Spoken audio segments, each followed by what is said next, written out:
आप देख रहे हैं आदिनाथ टीवी चैनल, अनादि से अनंत की धर्म यात्रा।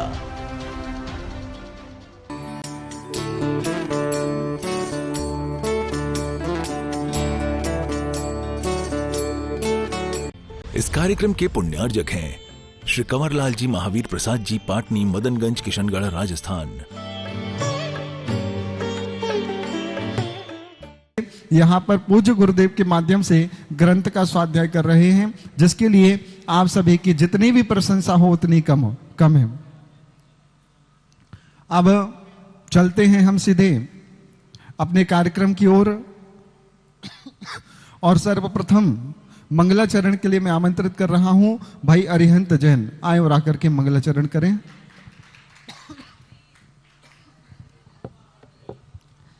समय सार की हर गाथा में तुम हो, विद्या के सिंधु का किनारा भी तुम हो।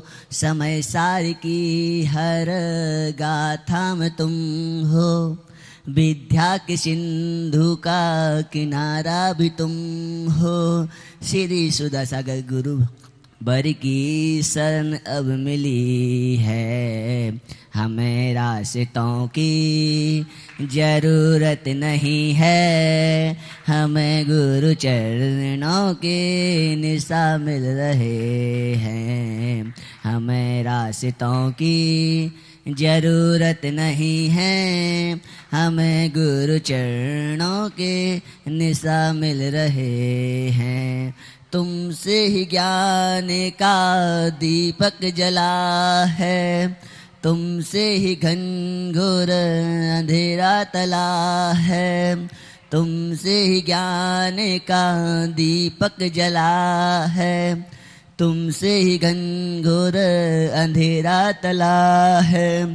तुम जो नहीं तो गुरुवर हम कुछ नहीं है, हमें रास्तों की जरूरत नहीं है। हमें गुरु चरणों के निशा मिल रहे हैं, हमें रास्तों की जरूरत नहीं है। हमें गुरु चरणों के निशा मिल रहे हैं। बोलो जगत पूजनीय पक्ष सुधा सागर जी महामुनि आज की। बहुत सुंदर यहाँ प्रस्तुति भैया अरिहंत जी के माध्यम से की गई। एक बार इनके सम्मान में सभी जोरदार तालियां बजाएंगे, इनका स्वागत करेंगे। अशुभोपयोग जो सर्वथा हेय है और शुभोपयोग उपादेय है, और शुद्धोपयोग जिसमें पहुंचने के लिए हमें निरंतर प्रयास करना चाहिए। बस यही समय सार है। और जिसने इस बात को समझ लिया और अशुभोपयोग को छोड़ करके शुभोपयोग में अपने चित्त को लगा लिया और शुभोपयोग के माध्यम से शुद्धोपयोग में जाने के विषय में जो नित्य प्रतिनित्य प्रयासरत हैं, बस यही एक हमारे जीवन का सार है और यही समय सार है। ओम शांति। बस यही समय सार है। आज देखने में आता है कि मिथ्यात्व छूटा नहीं है, मिथ्यात्व में रचे पचे हैं। ग्रहित और अग्रहित मिथ्यात्व के वशीभूत होकर के सभी कार्य किए जा रहे हैं। और ऐसे लोग आत्मा की बात करते हैं, शुद्धोपयोग की बात करते हैं, और जो वास्तविकता में शुद्धोपयोग में लीन हो सकते हैं, ऐसे पूज्य गुरुदेव मुनि महाराजों को अनर्गल प्रलाप करने में लगे रहते हैं, गाली गलौज करने में लगे रहते हैं। भैया अशुभोपयोग तो सर्वथा हेय है, उसको तो छोड़ना ही है, लेकिन शुभोपयोग हेय नहीं है। तो कैसा है? जब शुद्धोपयोग में जाएंगे तो हमारा शुभोपयोग स्वयमेव छूट ही जाएगा, छूट ही जाएगा। लेकिन जब तक शुद्धोपयोग में हम नहीं गए हैं, तब तक हमारे लिए शुभोपयोग को आधार बना करके रखना पड़ेगा। अगर शुभोपयोग को आधार नहीं बनाएंगे तो अशुभोपयोग में चले जाएंगे, और अशुभोपयोग में जाने से, पाप में प्रवृत्त होने से कभी अध्यात्म की बात नहीं हो सकती है। वही व्यक्ति अध्यात्म की बात कर सकता है जो जिनेंद्र भगवान की भक्ति में अपने चित्त को लगाता है, जो अपने घर परिवार में लगा है, अशुभोपयोग की क्रियाओं में लगा है। ऐसा व्यक्ति कभी भी अध्यात्म की बात नहीं कर सकता, और बात कर भी लेगा लेकिन कभी अध्यात्म में प्रवेश नहीं कर सकता है। हमारे पूज्य गुरुदेव को देखें, हमारे पूज्य गुरुदेव को देखें, इन्होंने अपने घर का त्याग कर दिया, सभी प्रकार के परिग्रह का त्याग कर दिया, और जब कल आहार हुए तो आप सभी लोगों ने देखा होगा कि पूज्य मुनि महाराजों को किस प्रकार से आहार लेना चाहिए। तो कहा जाता है कि जब अपने कर में आहार को ग्रहण करें तो उसमें एक रोटी का ग्रास भी हो। चलिए जय बोलिए जगत पूज्य। अच्छा, चलिए, तो ऐसे हमारे पूज्य गुरुदेव, उनके कर में देखो उसमें रोटी का ग्रास भी है, उसी में सलाद भी आ गई, उसी में सब्जियां भी आ गई, उसी में सब कुछ एक साथ लेकर के फिर उसको मिलाते हैं, फिर उसका ग्रहण करते हैं। क्यों? जिससे कि भोजन में किसी प्रकार का स्वाद नहीं रह जावे। ऐसे हमारे श्रेष्ठ गुरुदेव, उनके माध्यम से हम अध्यात्म ग्रंथ समय सार जी का पाठ कर रहे हैं। चलिए कुछ ही समय में पूज्य गुरुदेव का पदार्पण यहाँ पे होगा। अब मैं सर्वप्रथम प्रवचन के लिए आमंत्रित कर रहा हूं शास्त्री तृतीय वर्ष की विदुषी बहन कशिश जैन आए और आकर के अपना प्रवचन यहां प्रस्तुत करेंगी। इनके सम्मान में सभी जोरदार तालियां बजा करके इनका स्वागत करेंगे।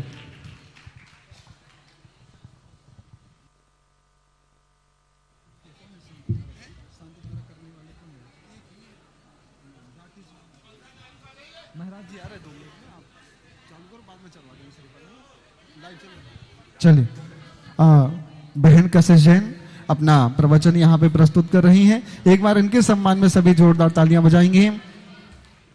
चलिए मंगलाचरण, और इसके बाद में बहन प्रवचन प्रारंभ करेंगे। जिन्होंने आज प्रथम शांति धारा करने का परम सौभाग्य प्राप्त किया है, वे पूज्य गुरुदेव के चरणों का पाद प्रक्षालन करेंगे। तत्पश्चात उन्हीं के माध्यम से चित्र अनावरण एवं दीप प्रज्वलन का कार्यक्रम यहाँ पे संपन्न होगा। चलिए प्रवचन प्रारंभ करेंगे।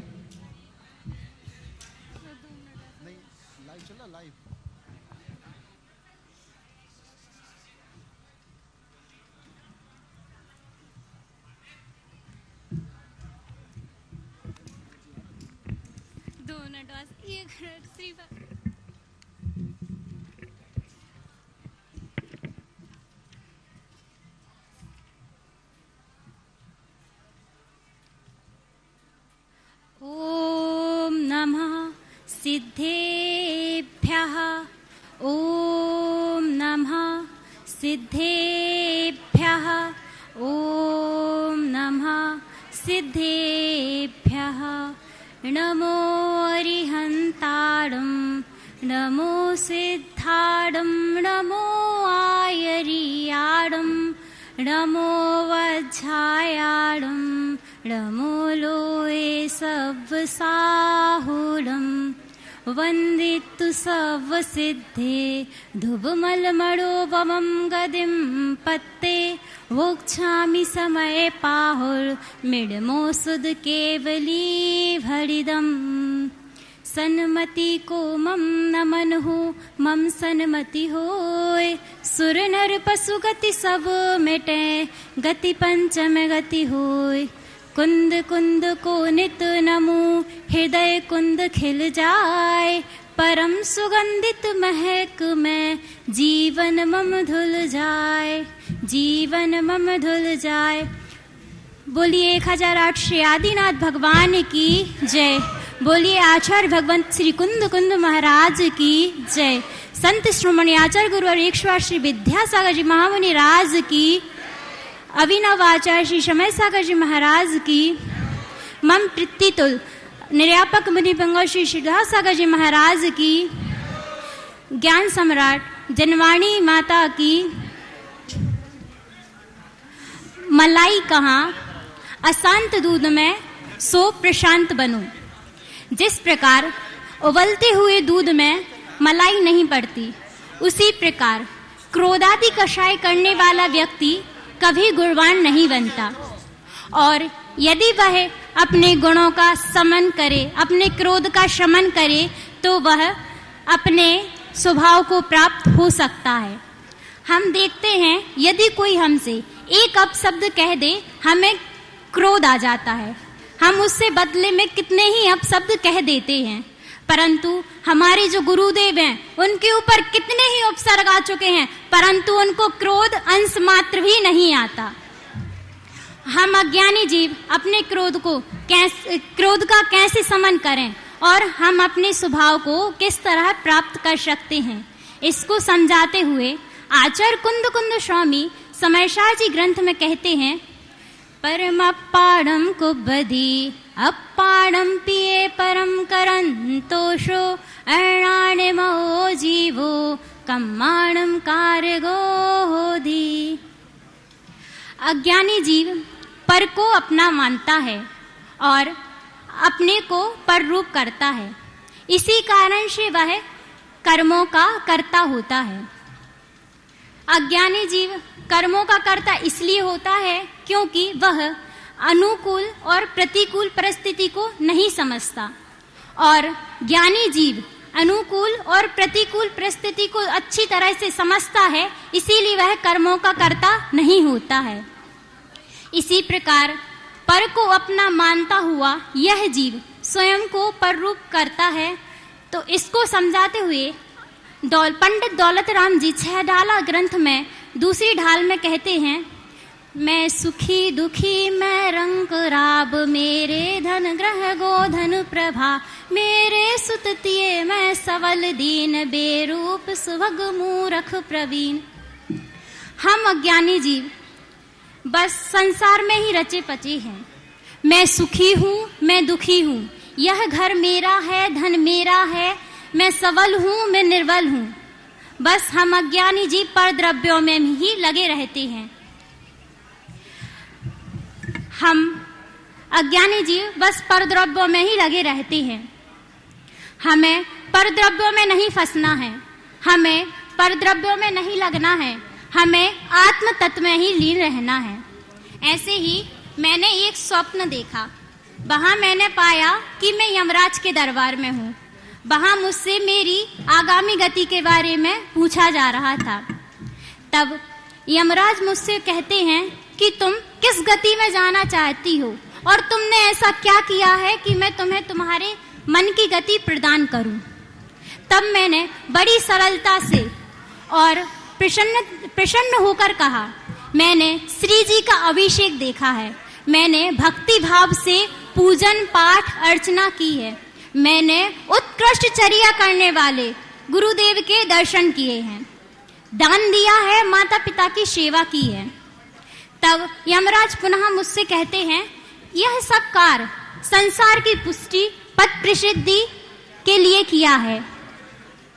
तब मुझे यह सब सुनकर मैं निशब्द हो गई। फिर मैंने सोचा कि इसमें झूठ ही क्या है। हम यह सब कार्य धन दौलत पद प्रसिद्धि संसार की पुष्टि के लिए ही तो करते हैं। हम हमारे गुरु को देखें तो उनने अपने गुरु की निस्वार्थ भाव से सेवा की है। उसी प्रकार हमें किसी इच्छा से किसी चाह से पूजन पाठ भक्ति सेवा नहीं करनी है, हमें निस्वार्थ भाव से पूजन पाठ भक्ति अर्चना करनी है। जब चतुर्थ काल में कल्प वृक्षों का लोप हो रहा था, तब आदिनाथ भगवान ने षट विद्या के माध्यम से ज्ञान दिया था, और आज जब पंचम काल में धर्म का लोप हो रहा है, तो निरापक मुनि पुंगव श्री सुदासागर महाराज ने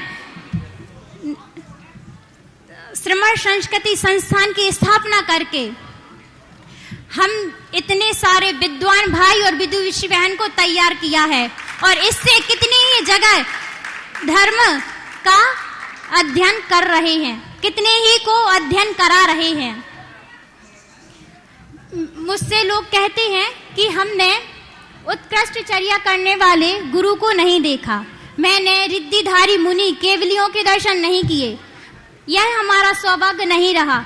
परंतु यह हमारा परम सौभाग्य है कि हम रिद्धिधारी मुनि तो नहीं, केवलियों के दर्शन तो नहीं, परंतु निर्यापक मुनि पुंग श्री सुधासागर महाराज के दर्शन कर पा रहे हैं, उनको साक्षात सुन पा रहे हैं, उनके अमृतमय वचनों का रसपान कर पा रहे हैं।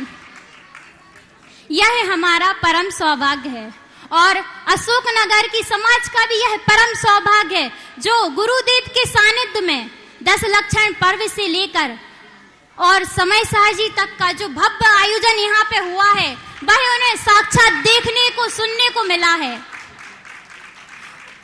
ये सब भव्य आयोजन को देखकर साक्षात समूह स्वर्ण की अनुभूति प्राप्त होती है। ऐसा भव्य आयोजन साक्षात अशोकनगर में सभी समाज को देखने मिला है। हमारे ऊपर हमारे गुरु के कितने ही कृपा है और मैं गुरु को पाकर कितनी धन्य हूँ, ये मैं चंद पंक्तियों के माध्यम से व्यक्त करना चाहूंगी। इतना दिया गुरुदेव ने मुझको जितनी मेरी औकात नहीं, जितनी मेरी औकात नहीं, ये चमक ये दमक फूलवनों में महक, सब कुछ सरकार तुम्हीं से है। गुरुदेव आपने कहा था कि हम पढ़ना नहीं चाहते, हमें पढ़ना पड़ता है, परंतु आज मैं कहना चाहती हूँ यह सब विषयों में तो सही है, परंतु एक विषय ऐसा है जो हम सभी विद्वान भाई और विदुषी बहन आपके मुखारविंद से समय शाह जी का अध्ययन हमेशा करना चाहते हैं, हम हमेशा अध्ययन करना चाहते हैं। गुरुदेव, यह मेरी भावना है कि यह जो मुझे परम सौभाग्य की अनुभूति प्राप्त हो रही है वह अनुभूति मुझे प्राप्त होती रहे, यह मेरी भावना है। इसी मंगल भावना के साथ बोली निरापक मुनि पुंग श्री सुधासागर जी महामुनि राज की जय। बहुत ही सुंदर प्रस्तुति बहन के द्वारा की गई। विदुषी बहन के द्वारा बहुत सुंदर प्रस्तुति यहाँ पे की गई। कशिश जैन के द्वारा एक बार इनके सम्मान में सभी जोरदार तालियां बजा देंगे, जिन्होंने आज श्री जिनेंद्र भगवान की प्रथम शांति धारा करने का परम सौभाग्य प्राप्त किया है।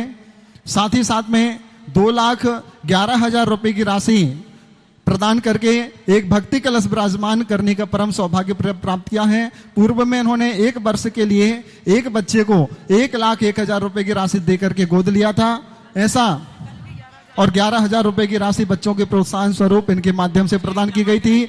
ऐसा श्रीमती चंपा देवी जी, राकेश जी, संगीता जी, अर्पित जी, नीति जी, आर्यांश जी, हृदय जी, रिदम जी, जैन बड़जात्या परिवार, श्री सीमेंट, इनके द्वारा 11,000 रुपए की राशि बच्चों को प्रोत्साहन स्वरूप एवं भक्ति कलश 2 लाख रुपए की राशि में विराजमान किया गया है। इनके पुण्य कार्य की सभी जोरदार तालियां बजा करके इनका स्वागत करेंगे।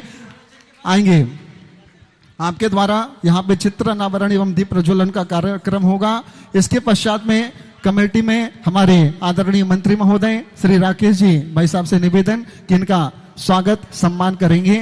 चलिए इसके बाद में अगले क्रम में प्रवचन के लिए बुला रहा हूं तमिलनाडु से हम सभी के बीच में आए हुए शास्त्री तृतीय वर्ष के विद्वान भैया रोशन जी शास्त्री आए और आकर के अंग्रेजी भाषा में अपना प्रवचन प्रस्तुत करेंगे। भैया रोशन जी, सभी लोग समय का थोड़ा सा ध्यान रखेंगे जिससे पूज्य गुरुदेव को हम अधिक से अधिक श्रवण कर सके। चलिए।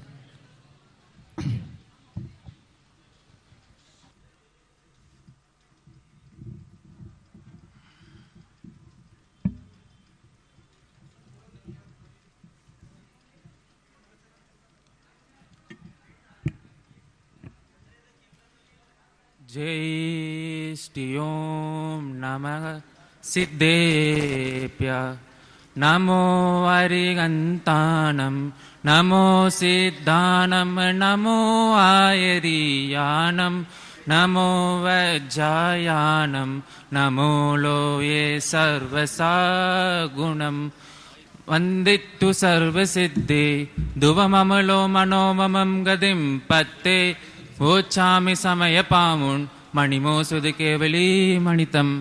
जय बोले पंच परमेष्ठी भगवान की, आचार्य कुंद कुंद महाराज की, आचार्य श्री विद्यासागर जी महाराज की, नयापड़ा के समण मुनि पुंग श्री सुधा सागर जी महाराज की, समस्त मुनिराजों की।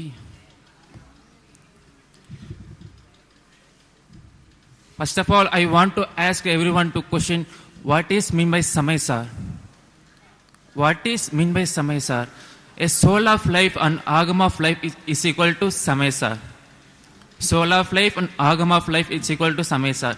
A Jinvani was divided in 4 types. Jinvani was divided by 4 types. Prathamam, Karanam, Charanam, Dravyam. Is Samesar is related to Dravyani Yoga. The exact explanation of soul and explanation of law. In Samesar, Acharya Kundu written in 10 types. Bhutada Jivada, Bhuta Bhighada, Jiva Jivaya Punnipavam Cha Asara Sanvar Ninjara Vandeta Moka Tattvam. In Samesar, Acharya Kundu divided in 10 topics. In Samesar, Acharya Kundu divided in 10 topics. If you read properly Samesar, you can get the richness of supreme happiness. If you not read properly, you get the power of happiness. In Samesar, according to proofs, Acharya Kundu written in South Bharat, in South India. The only Jinvani that's written in every language like Tamil, Kannada, Marathi, etc. A Samesar played a major role in Jain Dharma.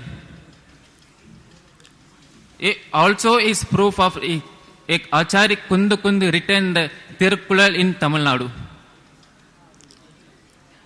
In first sloka, Namostu the Agara Mudala Irthallam Adi Bhagavan Mugatre Ulaga.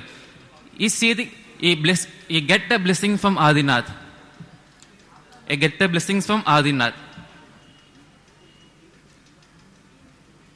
The topic of that's the main topic of Samesar.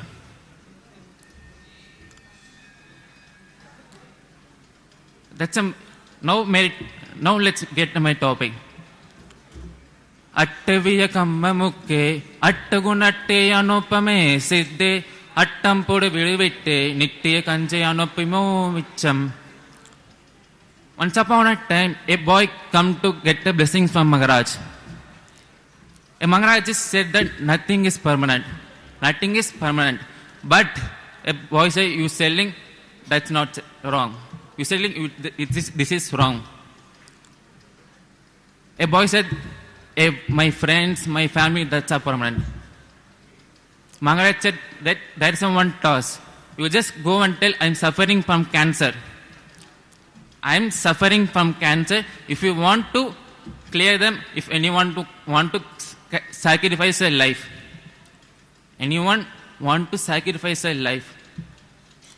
Nobody came forward. To sacrifice himself. No one is permanent in life. Not friends, not family, not money. I go to 24 Tirthankar who did the soil of our karmic debts. I remove the universe to belong to non-universe. The Lord Jinendra said, right faith, right knowledge, right conduct. Samyak darshan, samyak gyan, samyak charit. It's known as supreme happiness.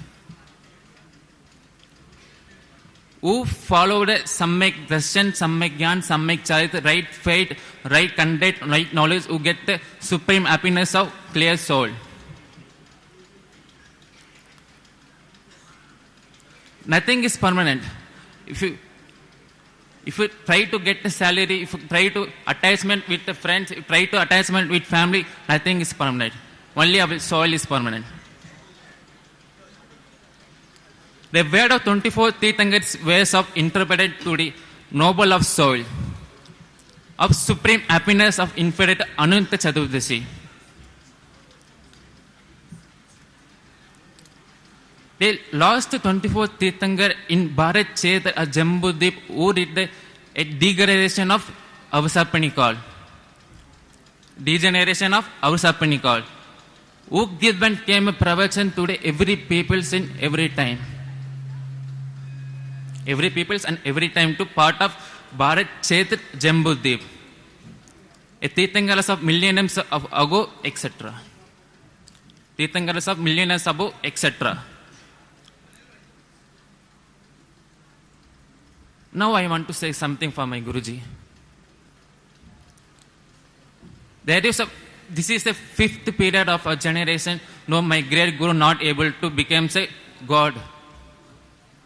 This is the fifth period of, otherwise my great Guru became a God one day. A soul know everyone. Its soul know everyone except itself. Soul know everyone except itself. Sudha Sagar is not only recent in North, also it's got an impact in South India.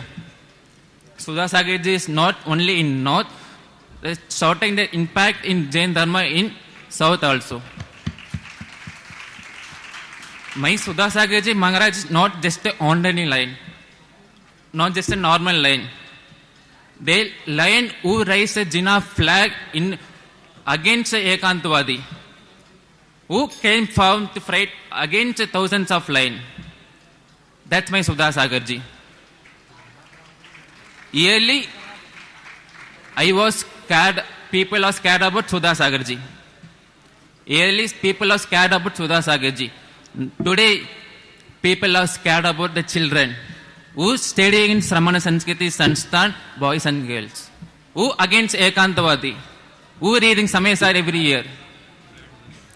People are yearly scared in Sudha Sagarji. Now, people are scared in children. A ocean of name of Sudha Sagarji is limitless. A ocean of Sudha Sagarji is limitless. Because a ocean is no ending. There is no starting point, there is no ending point. But a lake is, there is something ending point and starting point. That is my Sudha Sagarji. There is no ending, there is no starting. In between our knowledge is Samay Achari. A present Gautam Garindhar is my Sudha Sagarji. Present Gautam Garindhar is my Sudha Sagarji. Sudha Sagarji is one of the greatest monk in our Bharat. Sudha Sagar is one of the greatest monk in our Bharat. If you add the religion of entire, if Sudha Sagar is not there, the religion is not there. We are not sitting here. We are not do provision here. If Sudha Sagar is not here. If Sudha Sagarji is under the blessings of Acharya and the correspondence of Nayapak Saman Muni Pongo Sudha Sagar, we started as hostel. That don't underestimate the power of Sudha Sagar. Don't underestimate the power of Sudha Sagar. If against any Ekantavadi, no one can able to stand. A ocean of monk don't matter. If you ocean of monk, if you Magasagar don't want that. If you ocean of Sagar no matter, in front of Sudha Sagar is no reason.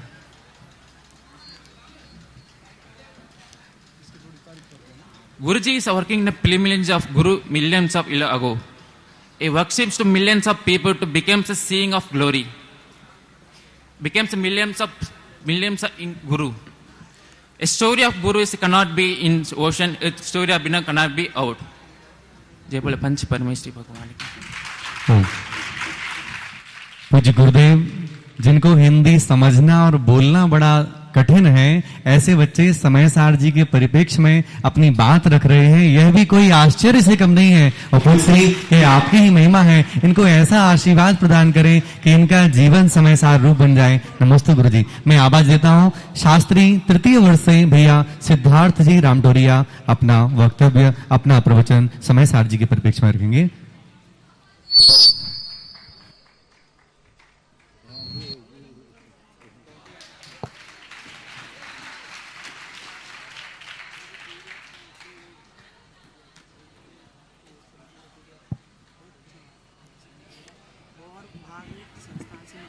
ओम नमः सिद्धेभ्यः, ओम नमः सिद्धेभ्यः, ओम नमः सिद्धेभ्यः। नमो अरिहन्ताणं नमो सिद्धाणं नमो आयर्याणं नमो वज्रायाणं नमो लोये शबसाहूणं वन्दितु शब्दसिद्धे धवममलमणोभवं गदें पत्ते भोच्छामि समये power मृडमोषध केवलिं बड़िदम। जय बोले पंच परमेष्टि भगवान की। जय बोले आदि ब्रह्मा बड़े बाबा श्री आदिनाथ भगवान की। जय बोले द्वादशांगमयी रूप जनवाणी माता की। जय बोले संत शिरोमणि आचार्य भगवंत विद्यासागर जी महाराज की। जय बोले नवाचार्य भगवंत श्री समय सागर जी महाराज की। जय बोले जगत पूज्य निर्यापक श्रवण तीर्थ चक्रवर्ती मुनिपुंगव सुधा सागर जी महाराज की। अड़ाई दीपस्थ संबंधी समस्त महामुनि राजों की। परिवर्तन है संसार, परिवर्तन ही संसार का नियम हुआ करता है।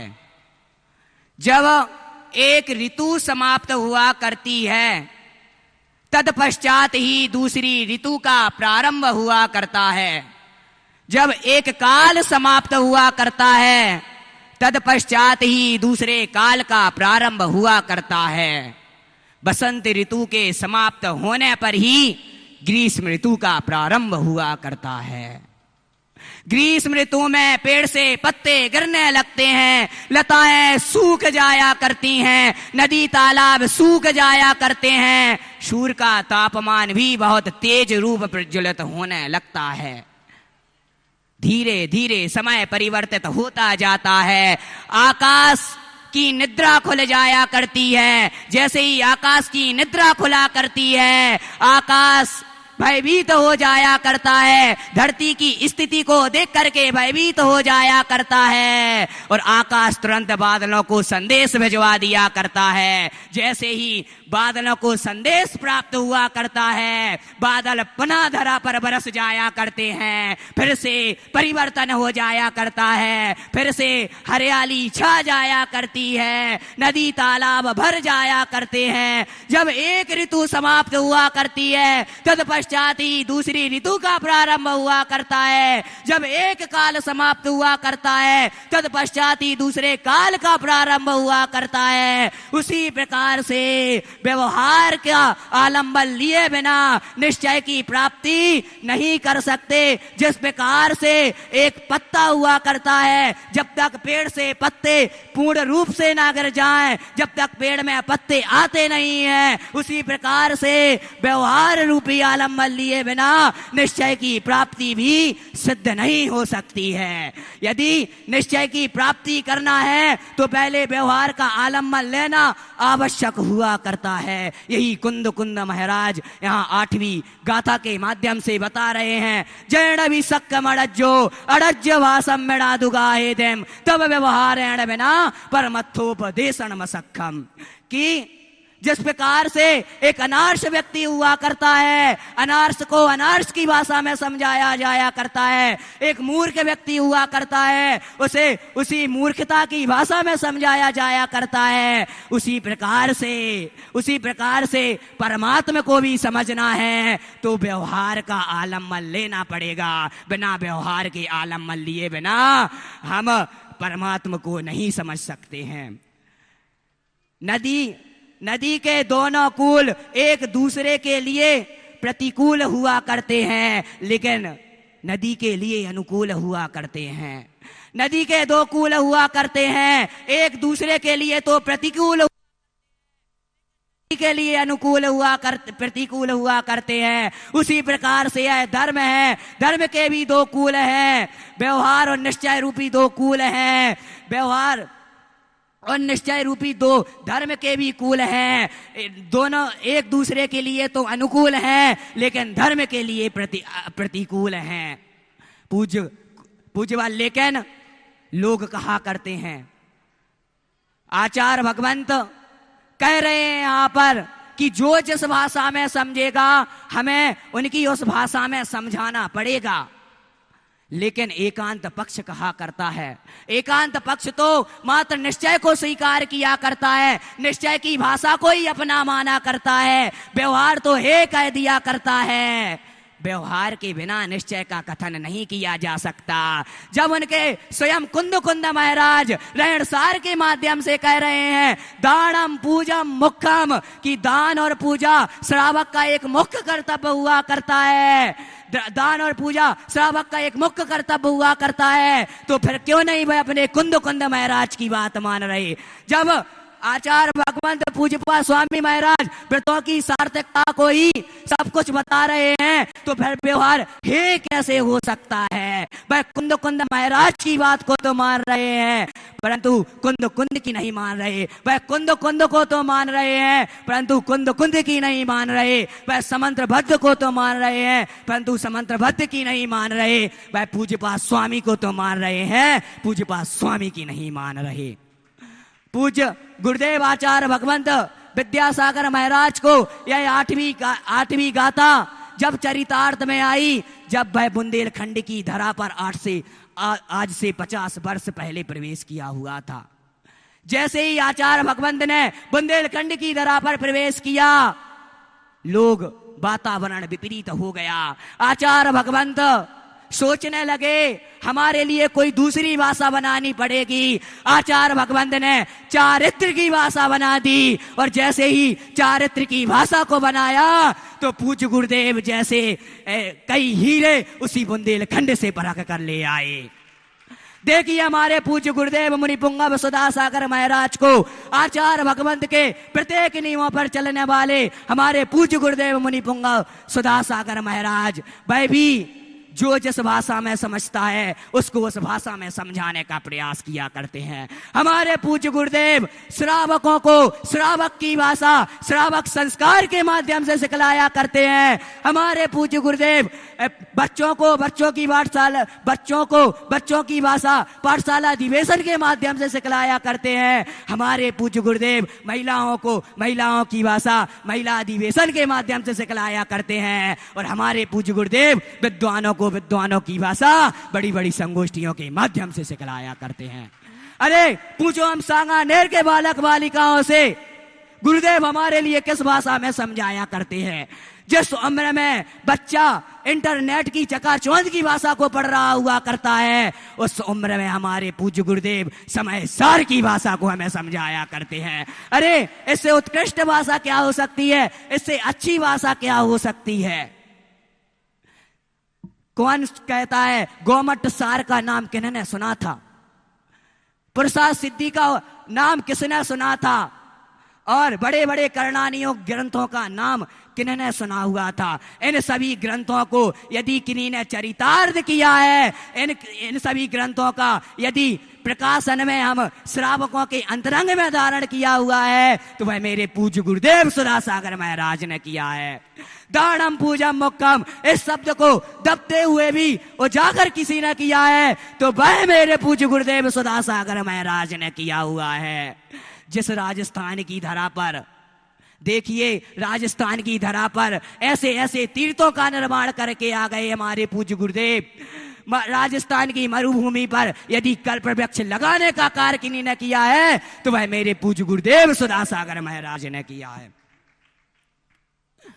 मैं बस यही कहूंगा अंत में, इस समय सार को मैंने पढ़ा है, समय सार रूपी सार को पढ़ा है। इस समय सार रूपी सार को पूज्य गुरुदेव ने कहा था, प्रथम दिन कहा था कोई ना कोई नियम लेके अवश्य जाना। यदि इस समय सार को पढ़ रहे हो, मैं आज पूज्य गुरुदेव के समक्ष एक नियम लेके जा रहा हूं।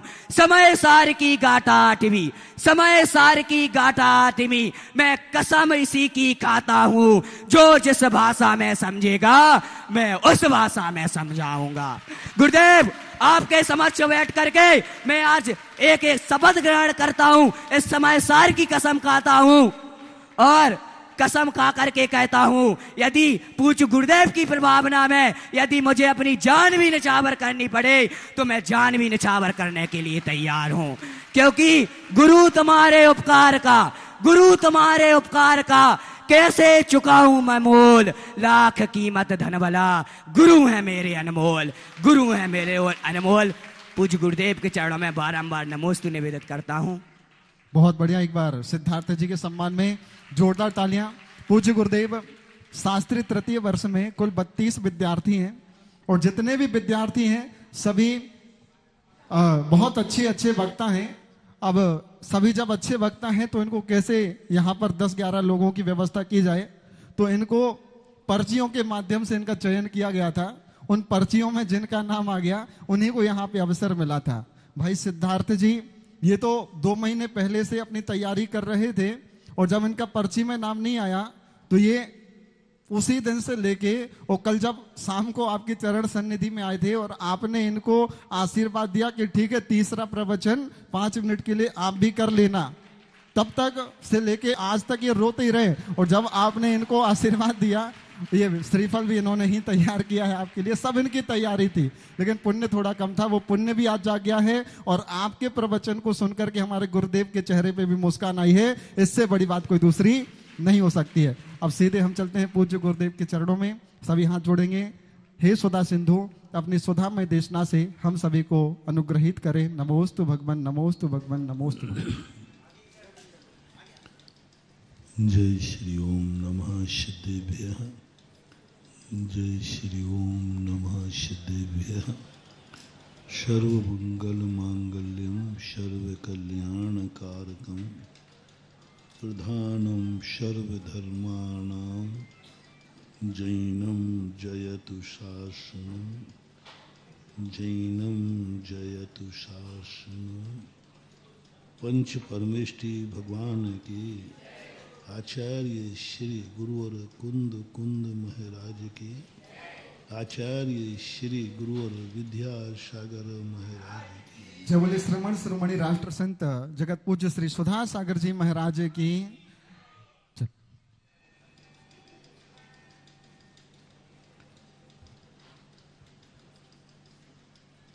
भविष्य जो होता है वह अनंत रूप होता है, अनंत रूप होता है।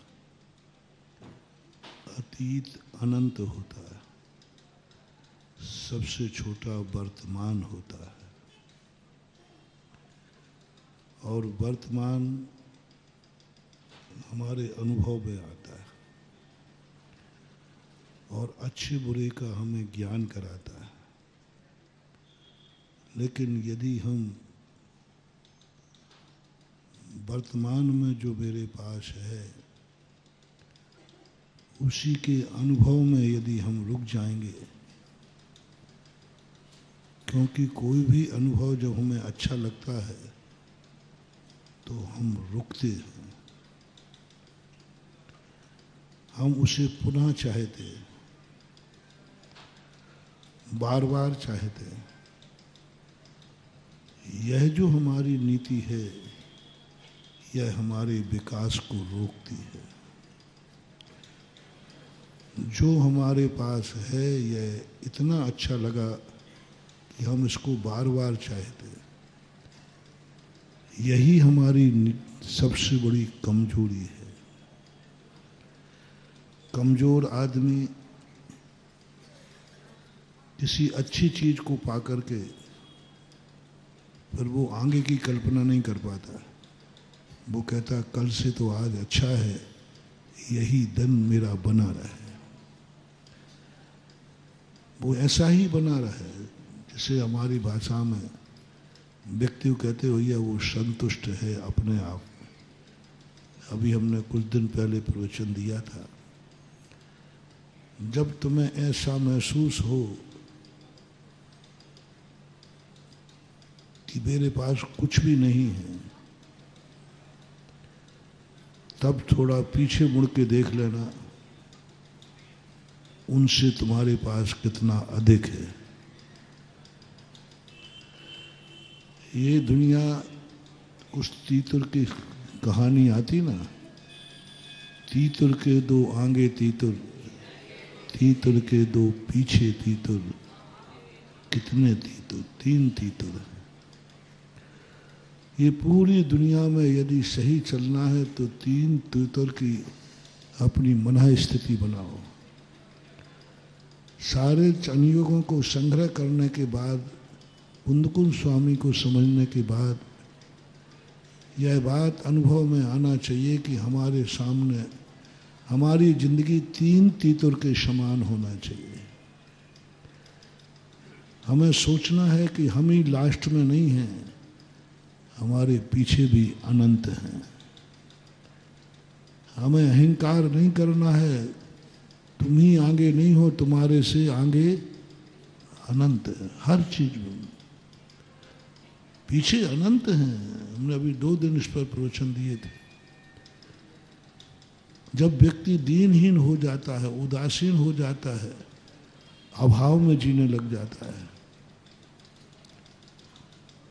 ज्ञानी व्यक्ति अभाव में सद्भाव की अनुभूति करता है। इसको अपन बहुत ज्ञानी है, बहुत ऊंचा हुआ है, बहुत पहुंचा हुआ है। अभाव में सद्भाव की अनुभूति, नेत्रहीन होकर के ज्योति की अनुभूति, अंधेरे में प्रकाश की अनुभूति, सब कुछ विपरीत है। उसमें जाकर के वो शुद्ध में, जल में रहकर जल से भिन्न कमल हो जाता है। वो बहुत ज्ञानी व्यक्ति होता है। लेकिन 99% लोग अभाव में अभाव को ही जीते हैं। जैसे कल जिज्ञासा में परसों प्रश्न आया था कि व्यक्ति के पास जो नहीं है उसका टेंशन होता है, उस पर सोचता है, जो है उस पर विचार नहीं करता। इसी को तृष्णा बोलते हैं। और यह भी विनाश का कारण है। जो है उस पर संतुष्ट नहीं हो रहा है, उसको अभाव की अनुभूति होती है। मेरे पास ये नहीं है, मेरे पास ये नहीं है। जो है उसकी अनुभूति करो। मैंने बहुत बार करके देखा, इतनी आकुलताएं हो जाती हैं जो भविष्य की कल्पना करते हैं कि मेरे पास भविष्य की कल्पना बुरी नहीं है, मेरे पास यह नहीं है। बस वह कल्पना जैसी आती है, व्यक्ति डिप्रेशन में चला जाता है। संसारी प्राणी ही नहीं, एक अमीर आदमी को, गरीब आदमी को, अपने बच्चे को 8 दिन के लिए अमीर के बच्चे के साथ दोस्ती करा देना, तुम्हारा बच्चा घर लौटेगा गालियां देते हुए, बकेगा, पर कहाँ का बाप है, देखो उसका बाप देखो कैसा है। गरीब अमीर की संगति में 100% बिगड़ते हैं। आपकी पत्नी की सहेली जब तुम्हारी पत्नी बिगड़ने लग जाए, संसारी व्यक्ति की बहुत मांगे करने लग जाए, तुम्हारी शक्ति से बाहर उनकी मांगे हो जाएं, तो तुम पत्नी पर नाराज नहीं होना। तुम तुरंत सोचना कि इसकी सहेली कोई अमीर तो नहीं है। जरूर अमीर सहेली है, तभी ये हमारी कुवत नहीं जान रही है, इसको कुछ है। आपका बच्चा भी जब आपसे ज़्यादा मांग करने लग जाए तो आप बच्चे को दोष मत देना। जरूर इस बच्चे ने अमीर दोस्त की संगति कर ली और इसका दोस्त कोई अमीर है, तभी मेरा बच्चा इतनी ख्वाहिशें कर रहा है जो हमारी शक्ति के बाहर हैं। ये प्रभाव पड़ता है। आप लाख उपाय समझाओगे वो नहीं मानेगा, उसके ऊपर अमीरी का घुमार चढ़ा है और वो इतना क्लेश में आ जाएगा कि वो तुम्हारी गरीबी, तुम्हारे माँ बाप को सबको ताक पर रख देगा और आपके प्रति बुरे भाव करेगा। मैं ये बात अनुभव से बता रहा हूं। भगवान की संगति मैंने कर ली। भगवान बड़े आदमी है कि नहीं, मैं छोटा आदमी। मैंने भगवान की संगति की, मेरे मन में इतनी अशांति हो गई, इतनी अशांति हो गई, क्योंकि वो भगवान है, मैं मुनि क्यों। मुझे भगवान बनना है, भगवान बनना है, भगवान बनना है। और भगवान बनने के बस अभाव की कीमत, मैं भगवान क्यों नहीं। आप जब मुनि थे तो भगवान बन गए थे, मैं क्यों नहीं बन सकता। जब जब भगवान को देखें क्लेश हो जाता, जब जब भगवान की बात सोचे क्लेश हो जाता था, मैं क्यों नहीं। जैसे आपको धनवान को देख करके क्लेश हो जाता है, मैं धनवान क्यों नहीं। सुखी को देख करके रोना आ जाता, मैं सुखी क्यों नहीं।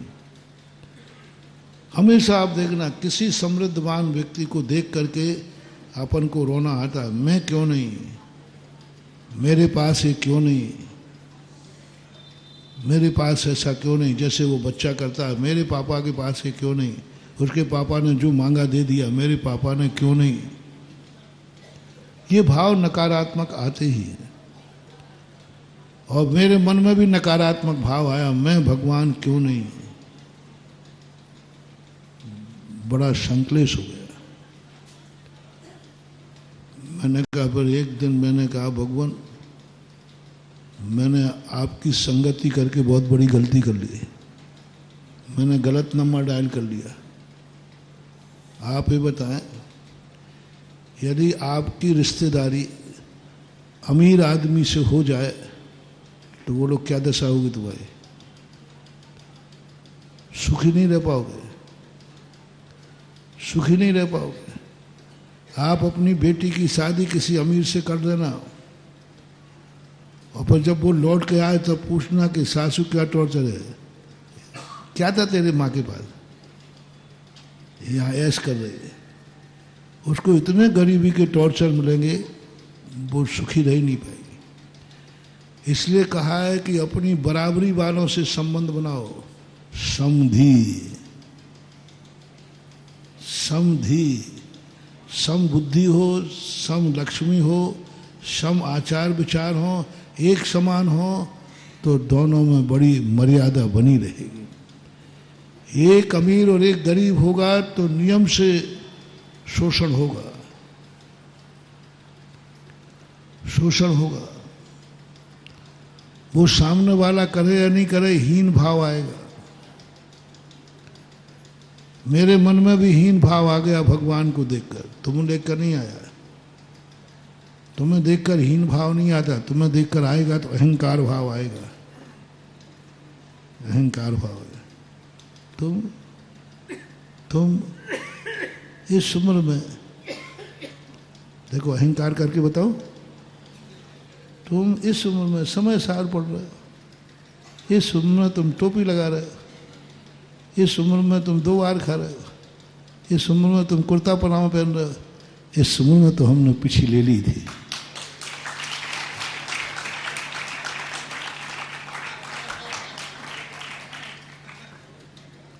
तुम इस उम्र की बात कर रहे हो, कुछ नहीं।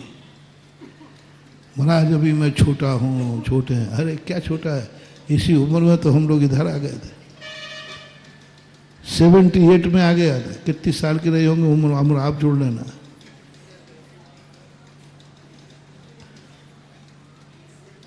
ये अहंकार आएगा, अपने से छोटे को देखकर अहंकार आएगा, और अपने से बड़े को देखकर दीन भाव आएगा। मैं क्यों नहीं, मैं अरहंत क्यों नहीं, मैं सिद्ध क्यों नहीं। मैंने बहुत बड़ी गलती की, पता नहीं कौन सा पाप कर्म बांधा कि ये पंचम काल में पैदा हुआ। कौन सा कर्म हमारा, अरे कोसने के अलावा कुछ नहीं। किस्मत को कोसने लगा, अरे मैंने कोई गलत किस्मत बांध दी, मेरा पंचम काल में जन्म हुआ, मेरे पास वज्र समनारा संगन नहीं है, मेरे पास क्या, बस इतनी आलोचना कि बिल्कुल मैं अकिंचित करूँगा। आलोचना, खेद खेद खेद, दुखी दुख। भगवान को नहीं दिया आरोप, स्वयं ही आलोचित हुआ, घबरा गया। आखिर व्यक्ति ज्यादा देर तक दुखी नहीं हो सकता। फिर एक दिन भगवान से कहा मैंने कि भगवान, मैंने आपसे संबंध जोड़ करके कुछ सुख नहीं पाया, आपसे संबंध जोड़ करके दुखी हुए, और जब भी मैं आता हूँ आप मुस्कुराते और हो, तो मुझे उनका मुस्कुराना चढ़ाना लगता था, जैसे वो चढ़ा रहे हो, देख ले देख ले मुनि बना है। मैं मुनि बना था तो भगवान बन गया, तू बन पाएगा? ऐसे लगा जैसे वो हमारे ऊपर हंस रहे हो, डिप्रेशन में आ गया। भगवान मेरी ये दशा देखकर हंस रहे हैं, मैं भगवान क्यों नहीं? तो बस एक दिन निर्णय किया, मैंने गलत नंबर डायल कर लिया, तुम्हारी संगति हमें नहीं करना है, क्योंकि तुम्हारी संगति हमारे लिए कोई काम की नहीं है। और फिर तो क्या किया, मैं जो हूं इसी में मैं खुश हूं। मुझे मुनि बने का आनंद अस्थि में चला गया। जैसे ही अस्थि का चिंतन आया, भगवान को देखते लगा मैं गच्छी नंबर पे हूं, और अस्थि का चिंतन किया तो अनंत जीवों के आगे मैं हूं, सबसे मैं आगे कहाँ हूं, पीछे अनंत जीव मेरे पीछे पड़े, मैं मुनि हूं। मुनि का आनंद जो मेरे पास है उसमें इतना मग्न हुआ, आज आनंद ही आनंद है, बहुत खुश हूं। हम अरहंत बनने की चिंता में मुनिपन का सुख खो रहे हैं। अरहंत के अभाव पद में हम मुनि पद की पर्याय खो रहे हैं, जो हमारी पर्याय है। आज मैं मुनि हूं, ये कम है क्या? इस पर्याय का आनंद खो रहे हैं। बस इस कल्पना है, मैं अरहंत क्यों नहीं हूं, मैं सिद्ध क्यों नहीं हूं। अरे क्यों नहीं है ये विचार करने की अपेक्षा ये सोच कि मैं मुनि हूं, ये क्यों बट परंतु सब, मैं अरहंत क्यों नहीं हूं, मैं सिद्ध क्यों नहीं हूं, नहीं, मैं मुनि हूं।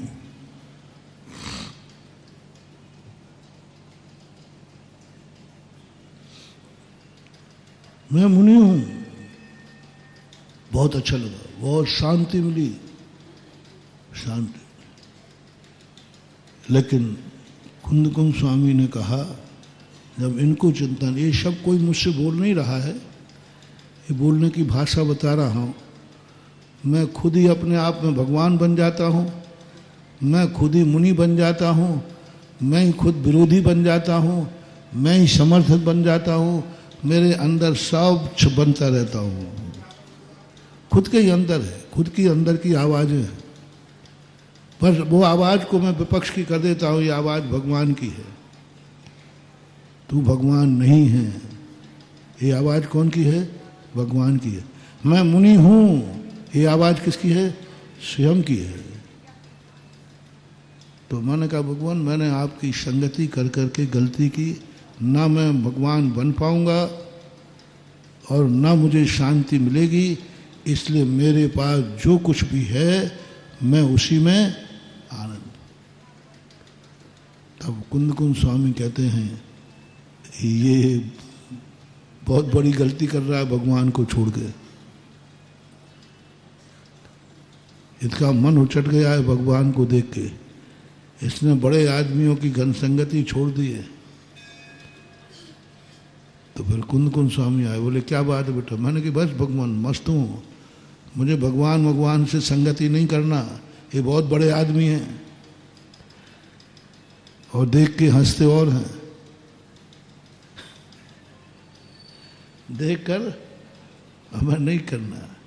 कुंदकुंद स्वामी कहते हैं मेरे पास एक मंत्र है, तू मुनि नहीं, तू भगवान है। तू भगवान के पास जाते क्यों है? हाँ नहीं, अब नहीं जाऊंगा। बोले जाना नहीं छोड़ना, तू खुद भगवान है, तू खुद भगवान है। मैं भगवान, मैं तो मुनि हूं। बोले यही तो मैंने तेरे लिए तो समय सार रचा है। समय सार उनके लिए है जो अपने आप को मुनि मानते हैं। उनको बताना है कि तू मुनि नहीं भगवान है, जो मुनि मानते हैं। समय सार हमने रचा ही मुनियों के लिए था। परसों की बात याद है कि ये भोजन बनाया ही था राणा प्रताप ने की पत्नी ने अपने लिए। ले कौन गया? बुलाओ ले गया, बुलाओ ले गया। समय सार कुंदकुंद स्वामी ने हमारे लिए लगा रचा था, और ये बुलाओ ले गए, ये बुलाओ, ये सब ले गए बुलाओ। अरे भाई, तुम बुलाओ को देखने का तो अधिकार है, आहार देखने का अधिकार है, आहार छीनने का अधिकार नहीं है। लेकिन बुलाओ तो ले गया, और ले जाकर कहने लगा ये रोटी हमारी है, ये समय सार हमारा है। और समय सार वस्तुतः मुनि के लिए था, जो रत्नत्रय से पूर्ण हो चुके हैं, जो मुनि बन चुके हैं, और जो हीन भाव में आ गए हैं कि मैं काय का मुनि हूँ, अरहंत तो बन नहीं पा रहा हूँ। उनके लिए कहा कि नहीं, तू है भगवान है, तू अरहंत है, तू सिद्ध है। बस तू निश्चय नय का चश्मा लगा ले और अब चला जा भगवान के पास, चला जा भगवान के पास।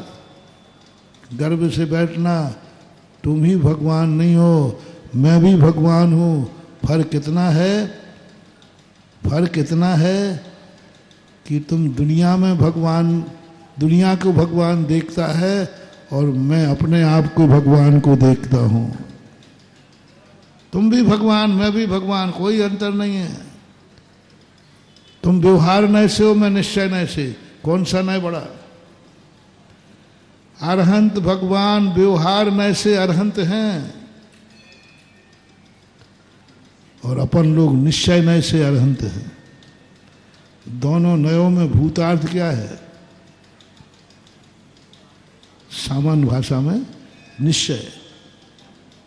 मैं निश्चय नय से भगवान हूं, और ये भगवान व्यवहार नय से है। गजब की बात, क्या गजब! देखो, वो सिद्ध भगवान व्यवहार नय से हैं, और मैं निश्चय नय से सिद्ध हूं। मैं व्यवहार नय से मुनि हूं, तुम निश्चय नय से मुनि हो। सम्यक दृष्टि व्यवहार नय से सम्यक दृष्टि है, और भव्य मिथ्या दृष्टि निश्चय नय से सम्यक दृष्टि है। निश्चय नय बड़ा कि व्यवहार नय बड़ा? लोग निश्चय निश्चय चिल्लाते हैं। लो, मैं ला रहा हूं निश्चय नय। लो, निश्चय नय सम्यक दृष्टि व्यवहार नय से सम्यक दृष्टि है, और मिथ्या दृष्टि निश्चय नय से सम्यक दृष्टि। वो व्यवहार नय से नहीं है। व्यवहार नय से, क्योंकि सम्यक दर्शन प्राप्त हो गया तो पर्याय हो गई।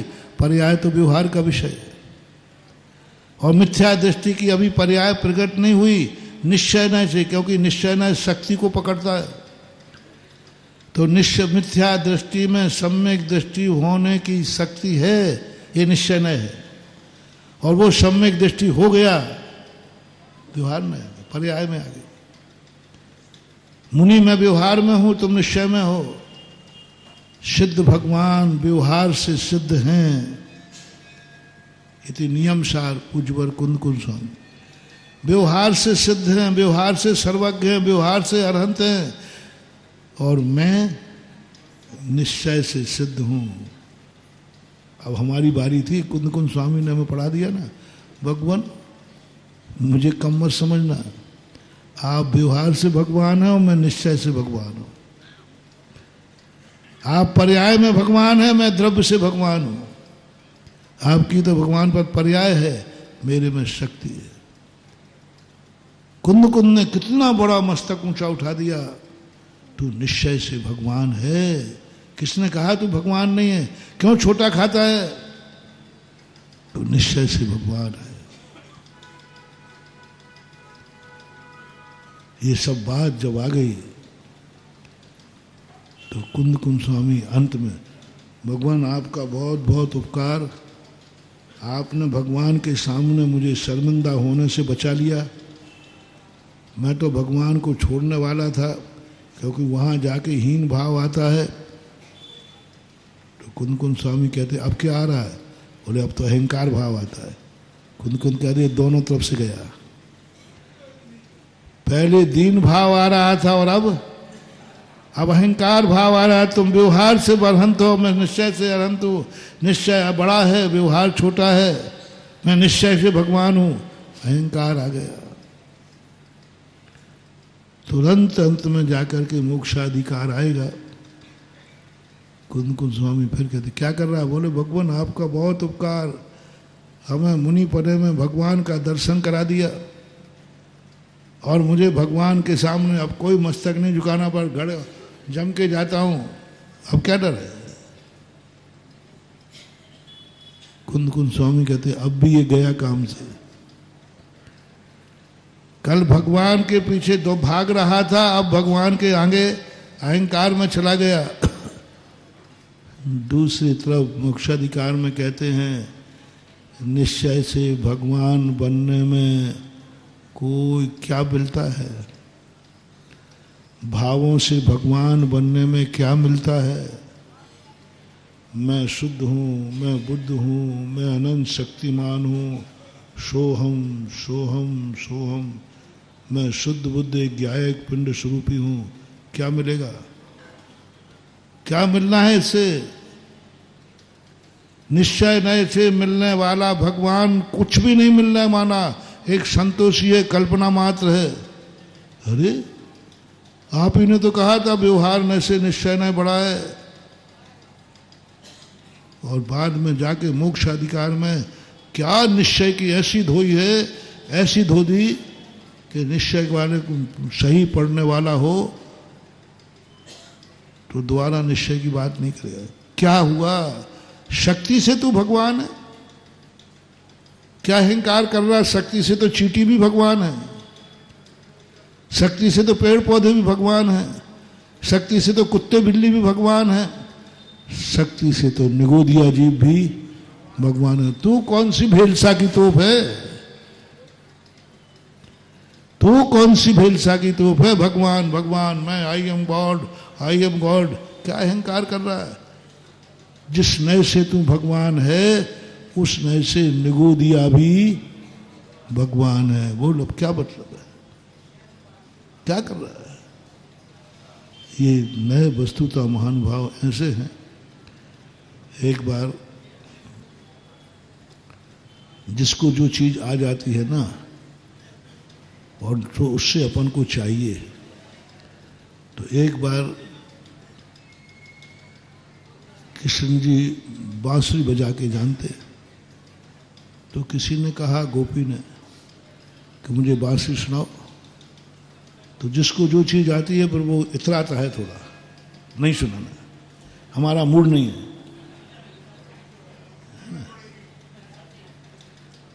मेरा भाव नहीं है। जैसे पैसा वाले सिद्धांत की कहो ना, देखो पहली बार मैं अभी नहीं दे पाऊँ पैसा, तो आप नहीं देना, जाओ, हमारा देने का मूड नहीं है, मेरा देने का ये आदत है सबकी। अब गोपी कहती है, सब ग्वाल वाल कहते हैं क्या करें, और कन्हैया जी मानने को तैयार नहीं। वो तो कहते नहीं मेरा मूड नहीं है, नहीं सुनाना। हम लोग ये रखी बांसुरी उठा लो ना, बजा लो, जिस चाहे से बजवा लो। तुम्हें बांसुरी से देखना है तो ये लो बांसुरी, तुम बजा लो, जिससे बजवानो बजवा लो।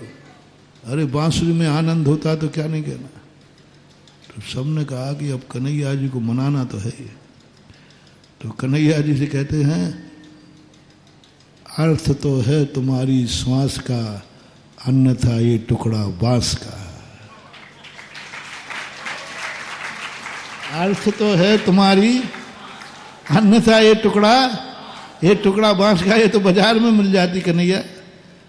अर्थ तो तुम्हारी श्वास का है, आपकी जो बनाने की श्वास है वो। हाँ साहब आपकी कीमत है, ये तो टुकड़ा बांस का है। दूसरे की निंदा हो जाए और अपनी प्रशंसा हो जाए तो पट्टा क्या होता है? बांसुरी की निंदा सब बेकार है, मेरी श्वास की कीमत है। यदि कोई नहीं पिघले तो बस उसको प्रशंसा की भट्टी में डाल दो, बस फिर देखो व्यक्ति, अच्छा तुम लोग नहीं मानते हो तो लाओ मैं बजाता हूं। चाहे तो यही रहते। अब कृष्ण जी मस्त हो गए, क्योंकि अर्थ तो है हमारी, अन्यथा ये टुकड़ा मांस का। अब वो बजाने में इतने मस्त हो गए, इतने मस्त हो गए कि अब सब लोग कह रहे बंद करें तो जा, में सबको भूख लग रही थी। और कन्हैया जी बंद करने को तैयार नहीं, क्योंकि प्रसन्नता होने के बाद तो फिर और वो बजाने बैठ गए। सब लोग कहे बंद कब करें, बीच में से उठना अच्छी चीज नहीं, क्योंकि अपन नहीं बजवाई थी, तो अब क्या करें। तो लोगों ने, एक गोपी ने आके कहा, ग्वाल ने, कन्हैया अर्थ तो है तुम्हारी श्वास का, अन्यथा ये टुकड़ा बांस का। गर न होता ये टुकड़ा बांस का, अर्थ क्या था तुम्हारी श्वास का।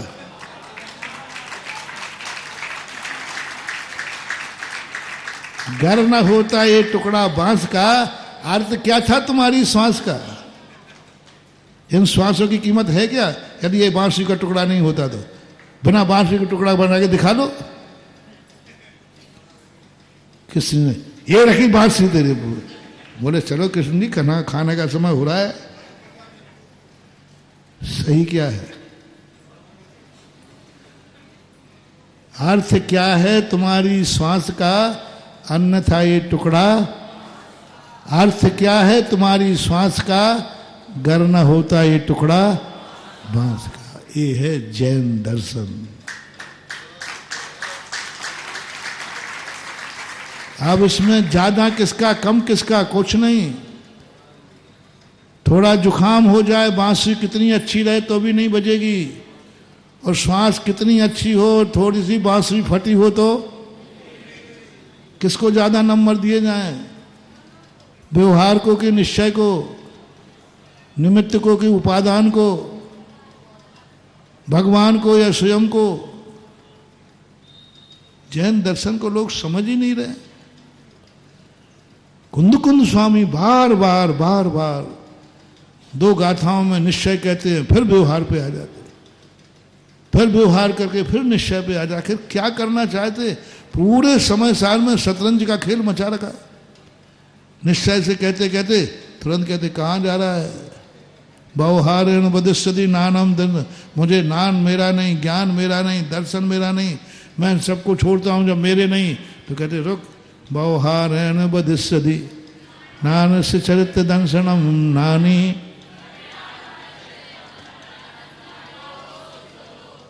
लौटा दिया। कुंद स्वामी अनेकांत की प्रतिमूर्ति, अनेकांत रूप है। पूरा समय सार कहीं एकांत को स्थान नहीं है, कहीं एकांत को स्थान नहीं। बस तुम जिस तरफ झुकोगे उससे उठाएगा। इधर झुके तो उठाएगा। कुंद स्वामी कहते हैं सब्जी मंडी की तराजू मत बनाओ इसको। कोई निश्चय को भारी, निश्चय की मुख्यता, कोई व्यवहार का भारी। ये सब्जी मंडी की तराजू नहीं है।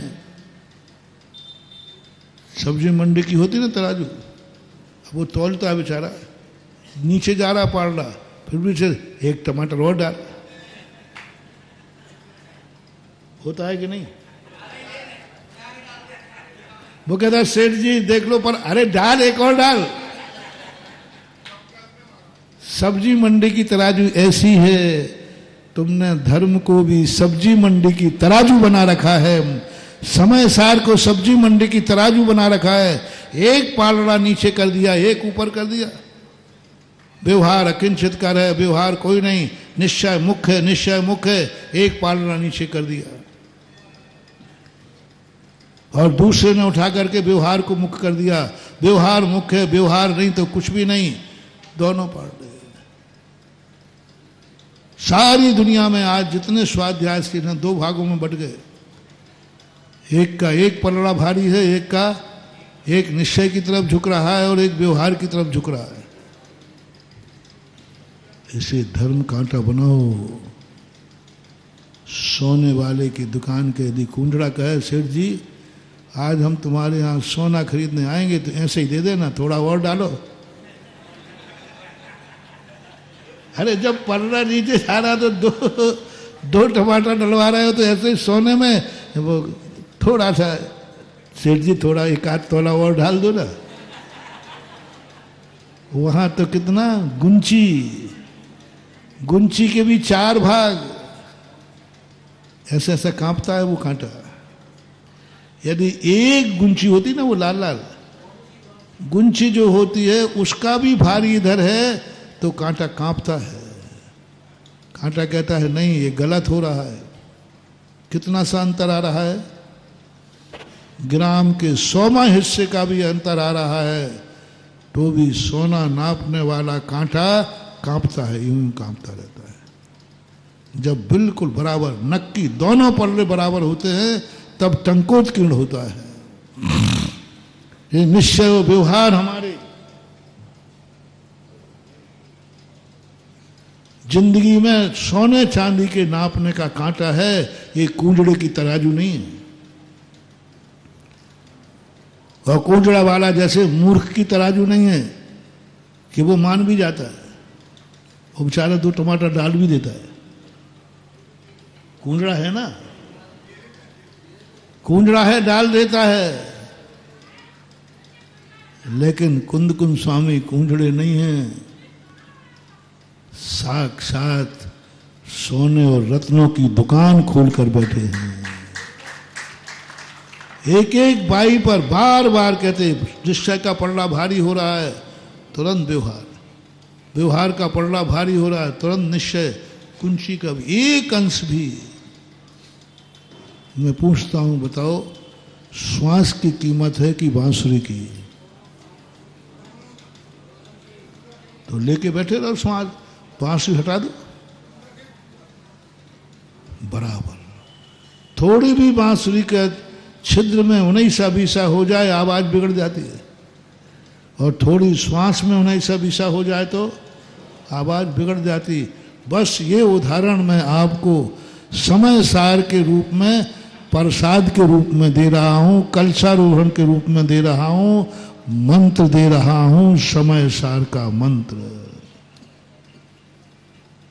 कुंदकुंद स्वामी कहते क्या रखा है तो निश्चय में, क्या रखा है?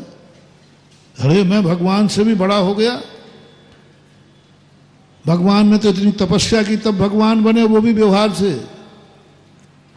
भगवान ने इतनी तपस्या की, 1000 वर्ष तक आदिनाथ तपे, 12 वर्ष तक सब भगवान महावीर स्वामी तपे, इतने तपे, इतनी मेहनत की, केसलॉन्च किया, सर्दी गर्मी सहन की, सब क्या क्या नहीं सहन किया उन्हें, तब वो व्यवहार से भगवान बन पाए।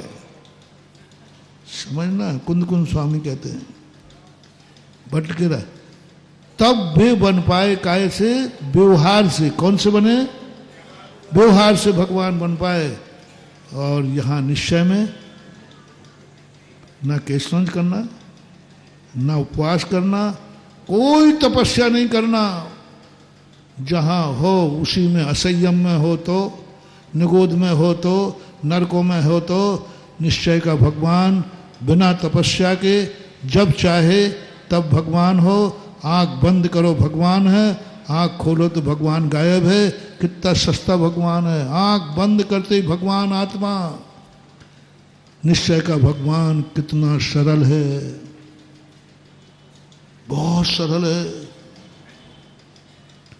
अब बोलो भैया, निश्चय न बड़ा कि व्यवहार न?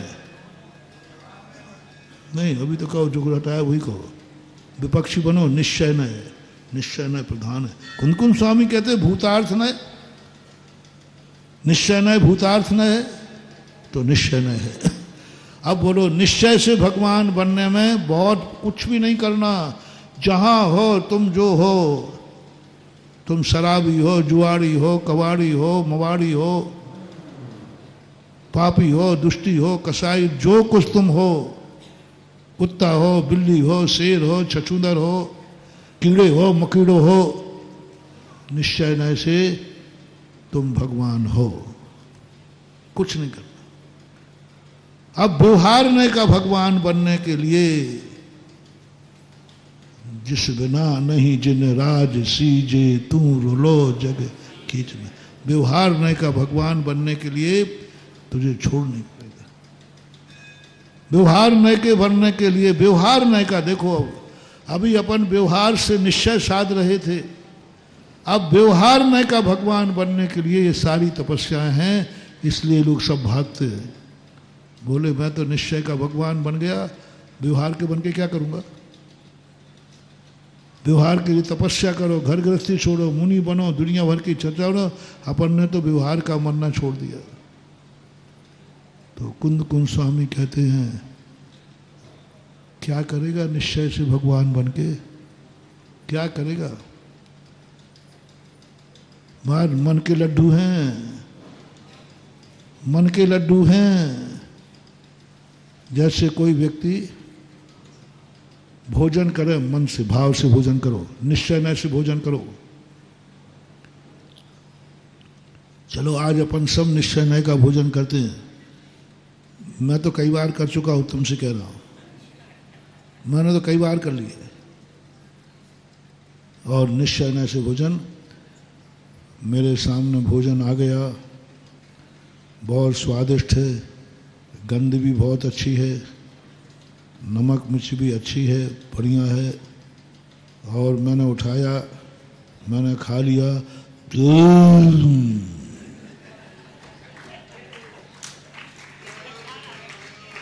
ये डकार खाली पेट की आ रही कि भरे पेट की? क्या मिलेगा निश्चय से?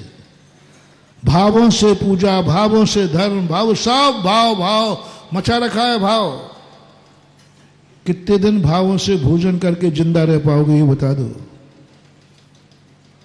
एक दिन, 2 दिन, अकाल में मरोगे। भावों से भोजन करने वाला जैसे तड़प तड़प करके मरेगा, भावों से भोजन करने वाला व्यक्ति खुकी होके नहीं मरेगा, दुखी होके मरेगा। इसी प्रकार भावों से पूजन करने वाला तड़प तड़प के मरेगा, दुखी होके मरेगा, उसका कल्याण होने वाला नहीं। निश्चय का भगवान बन जाओगे, नरकों में पड़ोगे। निश्चय का भगवान नरकों में पड़ा है, निश्चय का भगवान निगोद में पड़ा है। जहां देखो वहीं निश्चय का भगवान पड़ा मिला है। कुत्ते बिल्ली की पर्याय में निश्चय का भगवान पड़ा है। लो भोगो सुख। काय को भगवान बने थे?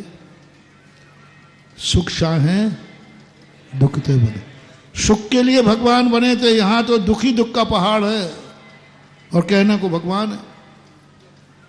निश्चय न वाले से अपन निगो दिया दे, तू भगवान है। वो कहते काय के भगवान है, यहां तो मर रहे हैं एक श्वास में, और तुम कह रहे हो कि तू तो भगवान है, अजर है, अमर अविनाशी है। काय का भगवान हूं? काय का भगवान हूं? यहां तो लेने देने की पड़ी है। एक श्वास में जन्म मरण से फुर्सत नहीं है और तुम कह रहे हो कि अजर अमर अविनाशी हूं, तुम भगवान है। बात समझ में नहीं आती। कौशल्या मां ने यही प्रश्न किया था श्री राम से चित्रकूट के अंदर कि बेटा ये बता, तू है कौन? तू है कौन? सारी दुनिया कह रही तू भगवान है और तेरे हाथ में सारी दुनिया है, रिमोट कंट्रोलर तू है। मैं तो अहंकार था, सब कहते मां तुमने ऐसे बेटे को जाना है जो सारी दुनिया उसी की मर्जी से चलते हैं, होगा वही जो राम रचि राखा। सारी दुनिया कह रही कि सारी दुनिया का रिमोट कंट्रोल किसके हाथ में है? भगवान के हाथ में। तू भगवान है। और मैं क्या देख रही हूं, जब तेरे हाथ में दुनिया थी और है, तो सबसे ज्यादा दुखी मरा तुम्हारा संकल्प से पिताजी। तेरे पिताजी का मरण, तेरी मां होकर मैं विधवा हो गई, तेरी मां जिस नगर में गांव में अयोध्या में जन्म हुआ वो महल सूना हो गया, वीरान हो गया तेरे जन्म से। जब तेरे हाथ में सब कुछ था तो तूने सब कुछ अपनों के साथ ही ऐसा क्यों किया? जब तेरे हाथ में सब कुछ था तूने अपने साथ भी किया। तेरे हाथ में जब सब कुछ था तो तू वनवास कैसे चला गया? तेरे ही हाथ में तूने अपनी जिंदगी दुखी में डाली, पिता की जिंदगी दुखी में डाली, हम माँ हैं तो हमारी जिंदगी दुखी में डाली। जिस महल में जन्मा उसको वीरान कर दिया, जिस अयोध्या ने तुझे राजा माना उसको भी दुखी कर दिया। आखिर है क्या तेरी मर्जी? क्या है तेरी मर्जी?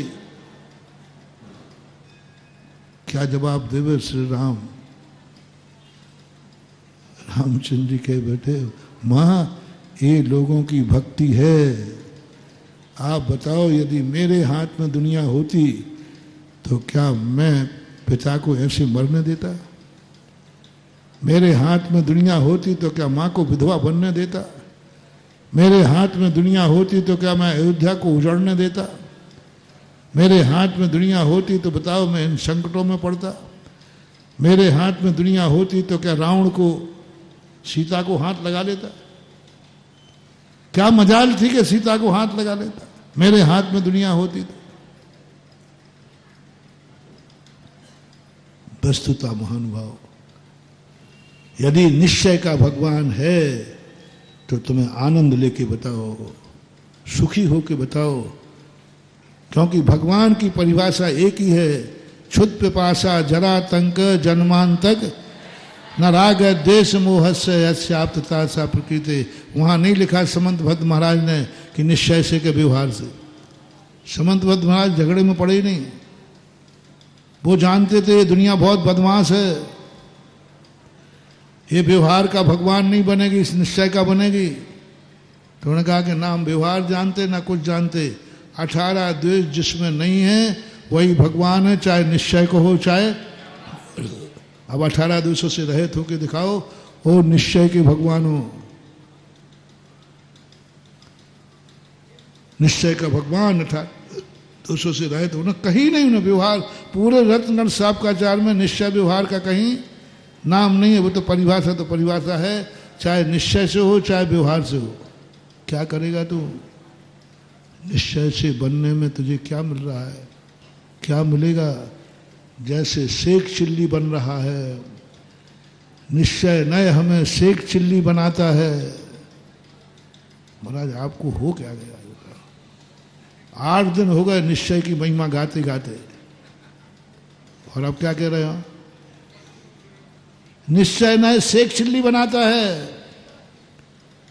सेक चिल्ली के अलावा कुछ काम नहीं, इसको है कुछ नहीं, और कहता है ये आई भगवान, मैं भगवान। निश्चय नए से भगवान आत्मा सेक चिल्ली बनोगे, अंत में जो छाछ की मटकी है वो भी। ये जो निश्चय से भगवान बनने वाले हैं, ये भगवान तो छोड़ो, ये मंदिर के बागवान भी नहीं बन पाएंगे, इनकी हालत ये हो जाएगी। निश्चय का भगवान ना तो तुम्हें सदगति दिलाएगा ना मोक्ष दिलाएगा। मोक्षाधिकार में अंत में भगवान कुंद कुंद स्वामी ने ऐसा निपटाया, क्या रखा है? द्रव्य के भगवान बने, पर्याय से भगवान बन। द्रव्य से भगवान बनने में क्या रखा है? पर्याय से भगवान बन। आनंद पर्याय से भगवान में है। 18 द्वेष जब तू पर्याय से भगवान बनेगा, द्रव्य से नहीं, पर्याय से बनेगा। और पर्याय का नाम है पर्यायार्थिक नय। पर्यायार्थिक न है व्यवहार न है। व्यवहार से भगवान बने बिना आनंद नहीं आएगा। व्यवहार से भगवान बिना शिद्धत्व नहीं होगा। व्यवहार से मुनि बने बिना कल्याण नहीं होगा। व्यवहार से सम्यक दृष्टि बने बिना कल्याण नहीं होगा। व्यवहार का पर्याय है। निश्चय नय इसको विषय करता है, द्रव्य को, और व्यवहार ने पर्याय को। अब पर्याय मूढ़ो मूढ़ा, व्यवहार तो सत्यार्थ है, हमने रट लिया है। नहीं, वहां पर्याय दृष्टि का अर्थ था कि यदि तू पर्याय दृष्टि। अब सुनो, तुम लोग कहते हो ना महाराज आप खुद अपना खुद का रिकॉर्ड तोड़ते हो। मैं अपने खुद का प्रवचन स्वयं ही काट रहा हूं। खुद ही ने प्रवचन दिए अभी निश्चय नहीं थे 8 दिन, और मैं उसी को सब निपटा रहा हूं। 8 दिन से कोई तुम्हें मूर्ख बना रहा है, उसका नाम है सुधा सागर। तो क्या अब सही बोल रहा हो? अभी नहीं कहता हूं, 8 दिन बाद बताऊंगा। क्या है, वस्तु स्वरूप ही ऐसा है। क्या करोगे व्यवहार निश्चय को पा करके? व्यवहार में आनंद है, व्यवहार पर्याय रूप है, व्यवहार भेद करता है। सिद्ध भगवान बनने में आनंद है, शुद्ध बनने में नहीं। शुद्ध तो मैं आज भी हूं निश्चय नय से, लेकिन व्यवहार नय से हमारी पर्याय शुद्ध नहीं है, इसलिए हम दुखी हैं, संसार में भटक रहे हैं। इसलिए व्यवहार को मुख्यता दो। फिर महाराज ठीक है, आप जैसी को ठीक है महाराज, आज से निश्चय नय का भगवान का त्याग और व्यवहार नय का करें। खबरदार। इस कार्यक्रम के पुण्यार्जक थे श्री कंवरलाल जी महावीर प्रसाद जी, पाटनी, मदनगंज, किशनगढ़, राजस्थान।